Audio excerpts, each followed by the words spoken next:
నమస్కారం అమ్మ. నేను డాక్టర్ శివరణి సంతోష్, పిల్లల వైద్య నిపుణురాలిని. చాలాసార్లు ఏమవుద్దంటే మేమందరం తల్లిపాలే మంచిదని చెప్తా ఉంటాం. బట్ ఒక్కొక్కసారి కుదరక తల్లులు కొంచెం ఫార్ములా ఇవ్వాల్సిన పరిస్థితి అప్పుడప్పుడు రావచ్చు. వచ్చినప్పుడు తల్లిదండ్రులు ఫేస్ అయ్యే ముఖ్యమైన సమస్య ఏంటంటే బాటిల్కి అలవాటు పడ్డాక తల్లి దగ్గర పాలు తీసుకోరు కొంతమంది పిల్లలు. ముందు అది అవ్వకుండా మనం చూసుకుంటే మంచిది. అది అవ్వకుండా చూడాలి అంటే ఫస్ట్ మనము నిప్పులున్న బాటిల్ కాకుండా ఉగ్గు గిన్నెతో తాపించడం అలవాటు చేసామనుకో, ఫార్ములా ఆర్ స్పూన్ ఉన్న బాటిల్స్ వస్తున్నాయి. కానీ బాటిల్స్ కూడా చాలా శుభ్రంగా మెయింటైన్ చేయాలి మనం. ఎందుకంటే పాలు అనేవి అది మనం సరిగ్గా శుభ్రం చేయకపోతే తొందరగా ఇన్ఫెక్షన్స్ వచ్చేస్తాయి అన్నమాట. సో అది కూడా గుర్తుపెట్టుకోండి. సో మీరు ఈ స్పూన్ కానీ ఉగ్గు గిన్నెతో కానీ ఇస్తే జనరల్గా తల్లి దగ్గర వద్దనరు పిల్లలు, ఫార్ములా ఇలా అలవాటు చేస్తే. అండ్ సేఫ్ కూడా.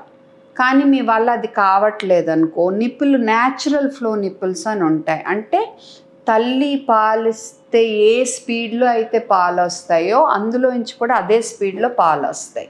సో అప్పుడు ఏమవుతుంది, బిడ్డ కన్ఫ్యూజ్ అవ్వకుండా తల్లి పాలు ఇచ్చినా ఆ బాటిల్ నుంచి నిప్పులు పాలు ఇచ్చినా కూడా కన్ఫ్యూజ్ అవ్వకుండా ఇద్దరి దగ్గర అంటే బాటిల్ నుంచి తల్లి దగ్గర నుంచి కూడా తాగుతాడు. సో అది కూడా పెద్ద సమస్య కాదు.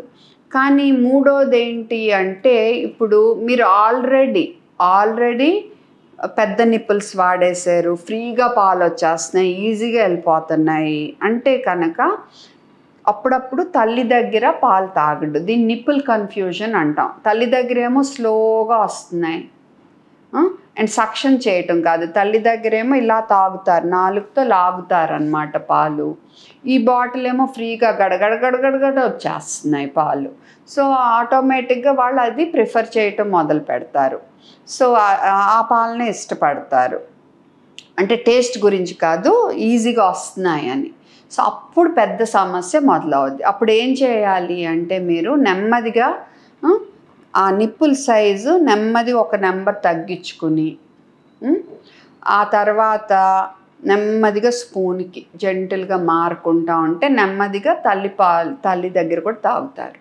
ఈలోపు మరి తల్లిపాలు ఏం చేయాలి అంటే, దాన్ని పంప్ చేసి మనము పిండేసి మనం ఉగ్గు గిన్నెతో స్పూన్తో తను స్పూన్ బాటిల్తో ఇచ్చామనుకో, అప్పుడు తల్లి మిల్క్ సప్లై కూడా కంటిన్యూ అవుతుంది. అండ్ నెమ్మదిగా బాగా ఆకలిగా ఉన్నప్పుడు కాకుండా బిడ్డ కొంచెం మంచిగా ఆడుకుని ప్రశాంతంగా ఉన్నప్పుడు తల్లి బ్రెస్ట్ దగ్గర పెడతా ఉంటే నెమ్మదిగా ఊరికే చీకటం అయినా ఉంటుంది. సో అప్పుడేమవుతుంది, తర్వాత నెమ్మదిగా ఆకలేసినప్పుడు కూడా మనం పాలు మళ్ళా తల్లి దగ్గర నుంచి ఇవ్వగలుగుతాము.